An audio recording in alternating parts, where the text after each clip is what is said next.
Nah, dulu dikit.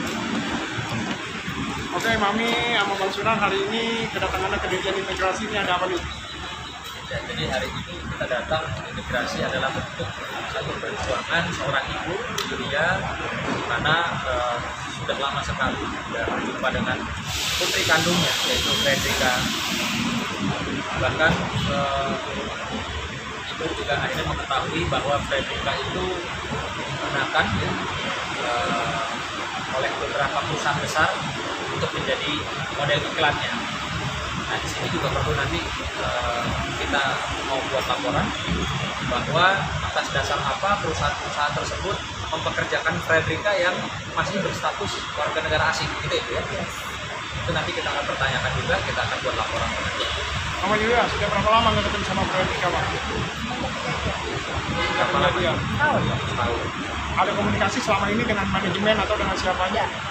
Terakhir saya hanya komunikasi untuk mencari tahun 2021 waktu umurnya 21 untuk mempertanyakan status dia, walaupun Status warga negara ya? status warga negaraan, walaupun kami dia marah dengan saya sebagai negara dua, merasa harus bertanggung jawab untuk meluruskan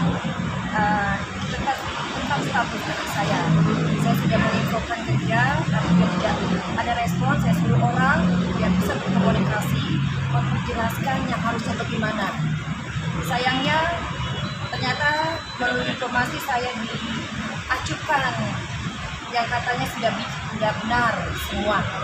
Nah, itu yang saya khawatir, takutnya ada orang-orang terkait yang ingin memperdayakan anak saya ataupun dokumen-dokumen yang memalsukan tentang untuk menjadi keluarga negaraan dia. Karena saya pribadi tidak pernah memberikan tanda tangan atau mendatangkan untuk merubah memilih anak saya warga negara Indonesia atau warga negara asing. Karena dalam dia mempunyai KTP, tetapi perlu diingat KTP itu karena ada dasar 17 tahun. Karena statusnya dia adalah dengan orang tua yang mempunyai kedua warga negara, ada pernikahan kedua negara secara resmi, maka dari itu dia harus merubah KTP itu. Mau dirubah apa tidak? Jadi bukan KTP ini memang seumur hidup, tapi perlu diingat anak ini adalah lahir oleh orang tua yang berlainan negara, dan kami menikah secara resmi, secara agama dan negara, walaupun dia sudah meninggal. Kami punya bukti. Nah, saya lah didesak oleh keimigrasian menanyakan perihal anak saya. Nah, Perihal status kewarganegaraan. ini bagaimana?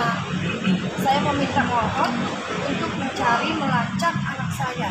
Saya telepon tidak diajukan, Tidak saya direspon diblok. manajemen. Yes, saya akhirnya diskusi dengan Bang Sunan, keluhan karena saya harus bertanggung jawab di situasi anak saya, karena saya adalah sponsor dan orang tua di situ. Maka saya dengan Bang Sunan nanti mendatangi saking ingin anak saya ini jangan terjadi permasalahan. Disitulah saya berusaha mencari. Saya tahu anak saya pasti marah, tapi saya berjuang untuk kebenaran, meluruskan arahnya kemana. Saya minta Bang Sunan bantu saya. Akhirnya kita sampai ke perusahaan yang besar Ya, salah itu. satu perusahaan. Salah satu perusahaan yang besar itu, Abang sudah menceritakan semua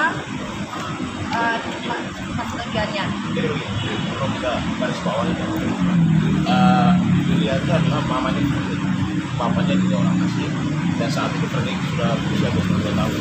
Seharusnya 21 tahun dia harus mengurus tentang status keluarga negara, apakah dia mau masuk keluarga negara Indonesia atau warga negara asing.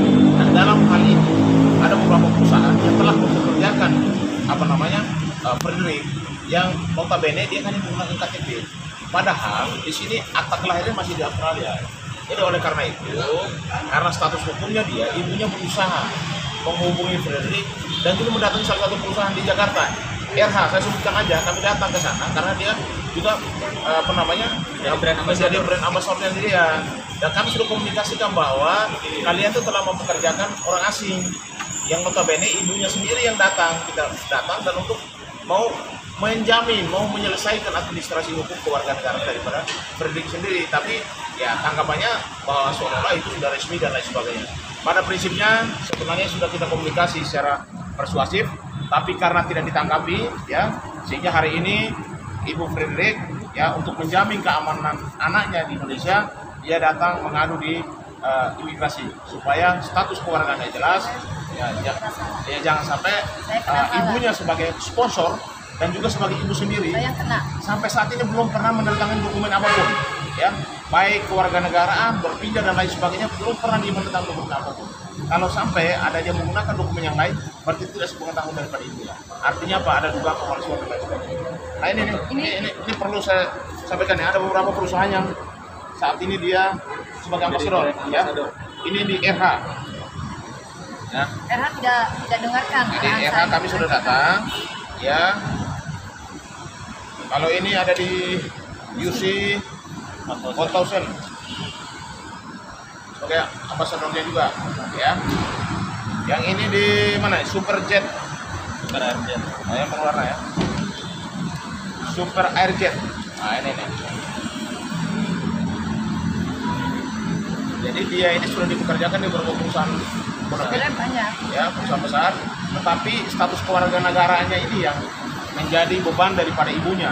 Karena jangan sampai ada persoalan kewarganegaraan, sedangkan ibunya sudah mengingatkan, sudah beberapa kali dihubungi di telepon tapi tidak direspon. Bahkan kami curiga ada oknum manajemen yang menggunakan ya jasanya Fredrik untuk mencari uang, bahkan tidak mempedulikan ibunya sama sekali. Oleh karena itu biar hari ini menjadi jelas bagaimana supaya perusahaan-perusahaan itu bertanggung jawab, karena diduga telah menggunakan Fredrik untuk trade ambasadornya, tapi warga negara mereka juga tidak mengecek dengan data ini. Ya, cukup dulu ya.